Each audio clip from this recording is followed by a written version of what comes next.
awesome. That was great. Pulls it forward with the sled in the wintertime. In the summertime, I guess you can do that as well. Okay, here it is. We've been doing meteorological myths all week. Now, I'm taking a topic here that definitely has a lot of conversation being discussed about it online, especially. Contrails versus chemtrails. What are we talking about here? Contrails are what you see coming out of an airplane, the exhaust coming out the back, the moisture that condenses and forms a cloud. That's a contrail. A contrail, which is basically short for condensation trail. Now, there are some folks who feel that there are chemtrails that are also coming out of planes. It is a conspiracy theory that we are getting pollution being to manipulate the atmosphere, either for behavioral control, weather control, some type of control.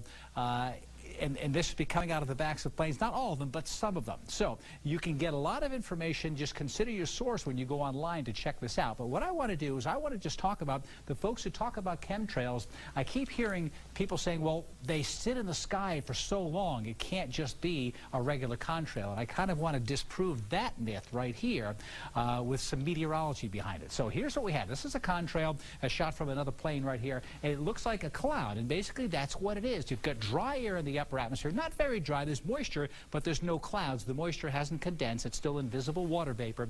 But when a jet plane goes by, the exhaust coming out has a lot of moisture in it. It's very hot. And as soon as it comes out, it is cooled by the air around it. It condenses, and if the conditions are moist enough outside of it, we get a cloud to form, and that's your condensation trail. So here's the cloud that will form behind a plane. Depending on the weather conditions, that cloud will stay or disappear very quickly. There are days I know there will not be contrails because it will come right out of the exhaust, and basically what will happen out of the back of the plane, and it'll be so dry outside and the air is sinking and warming and drying that the contrail will just disappear because there's not enough moisture in the air. But on days that we have moisture in the air but there are no clouds and we have air slightly rising, we get these cloud streaks right here, these contrails that persist. And if the wind is blowing in the right direction, you get wind shear as well, and the clouds will tend to kind of form ice crystals, and as they do, they'll shear apart, but they're still not sinking enough to dry out by getting that increased pressure, that drying air. When I talk about high pressure, sinking air, and drying air,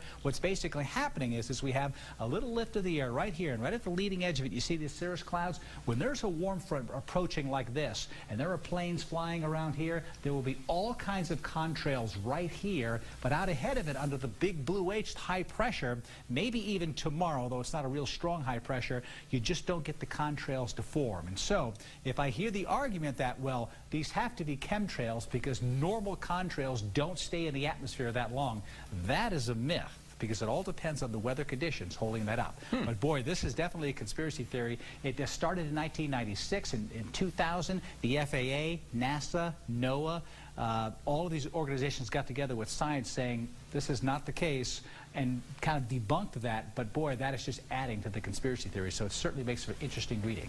Yeah. I use chemtrails in the studios to control the two of you. I knew it. Haha, myth or not.